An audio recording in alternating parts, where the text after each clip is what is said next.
Hi, I'm Seamless, and this is like the 5th recap video. I don't remember which one it is. I don't remember how many I've done. I've done a lot.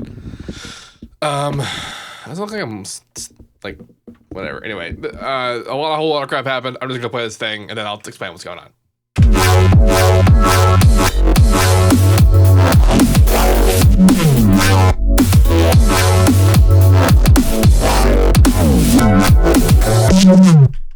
And that extra bit you heard over there is the sound design from over here. So this is, I guess, it's becoming a glitch hop track. Wasn't actually what I wanted to do, but that's ended up how it happened. That's ended up how it happened. I think I'm like not, whatever. So where to begin? Well, let's start with the main bases, which is this guy over here.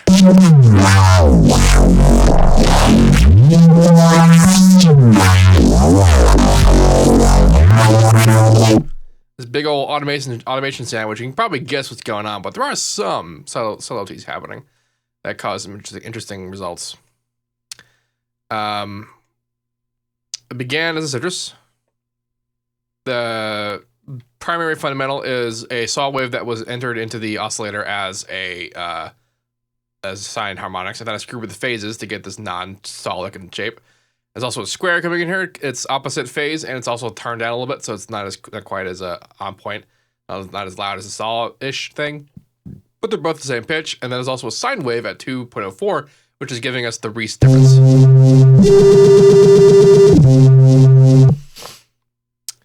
It's going into an EQ, which is getting these big-ass peaks. Now, this is actually, like I was saying in the stream when I was doing it, this is actually experimentation born of when I was making hard-style kicks, where you make a big peak before the distortion, and then later you EQ the peak. After you distort it and you get a big fuzz, this is a big fuzz, you kind of bring it down. In the process of bringing it down, I also did I high-passed it, I band-passed it, I notched it. This is actually the bringing down over here. There's 2 band stops and there's a band pass. This is where the primary movement is coming from. Then it goes into another distortion, and it's being compressed. The distortion, remember, this is high pass, so it's distorting high passed sound, but I'm refiltering in the bass, which is the sub from this area, coming in here to bring in distort it again. Second layer of EQ modulation, pretty regular stuff. Again, high passed, and then reinforced with the sub down here. Now this is 2 layers. I did actually record out the first layer of being just the first layer. I don't remember which one it says. Let's go look at what we got here. We have, there's actually kind of a few. So that, I think, is there's actually some fun.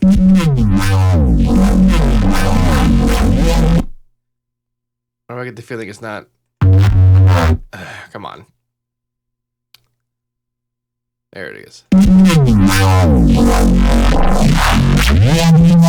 This is the result of just, I think, the first layer.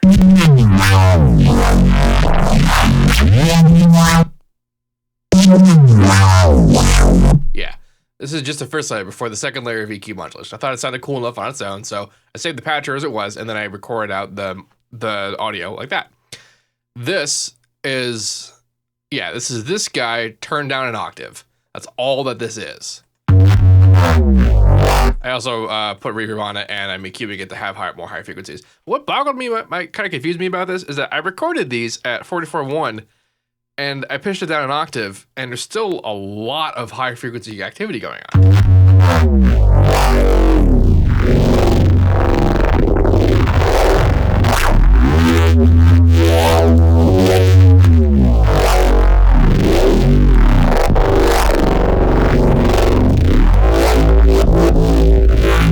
100% sure what's up with that, but that's what that sounds like after EQ and hello and all that stuff. Put a chorus and to give it some stereo spread and EQ to kind of accentuate some things.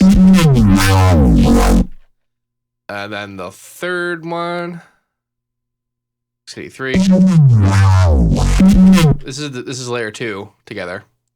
It's the second layer, and then I resampled it in Harmor to get this guy.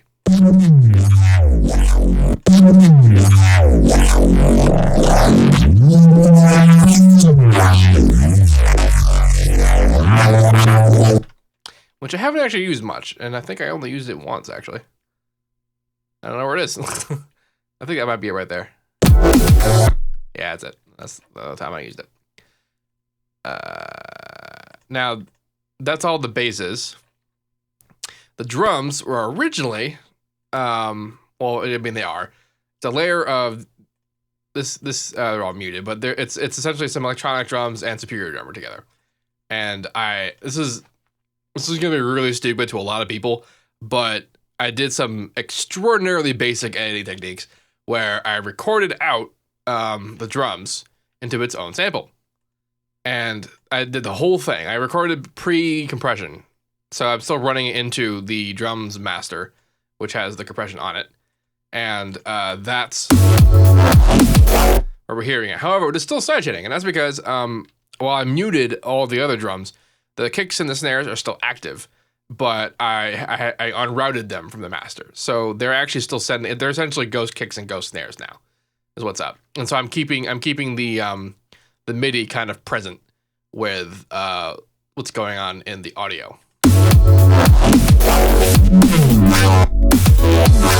And I was just enamored as all fuck with just cutting stuff and having it end.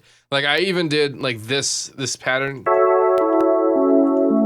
which is just a filtered saw and some unison. There's almost nothing happening here. And I recorded that out so I could have the same editing capabilities, just cutting off. I usually automated that stuff like that, but this is just way easier, my God. And I decided that, like I just hit play a whole bunch of times, so I decided that I should make that an intro.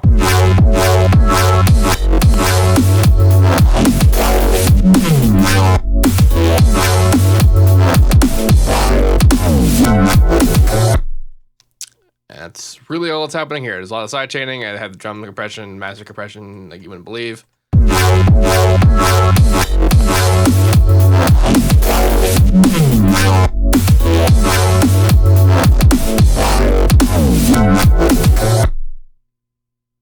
Pretty par for the course in that regard, but this is fucking cool. Like, and like I said, I know that this is super basic for just about everyone else, but this is so neat. It's just neat.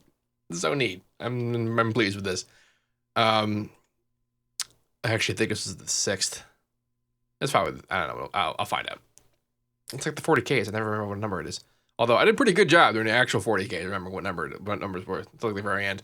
Which, by the way, I'm not doing 50K because it's not enough time. But I am doing something, and I have already announced it, but I haven't officially announced it. So I'm not going to actually announce it until it's time. But if you have any questions about any of this, let me know, as usual.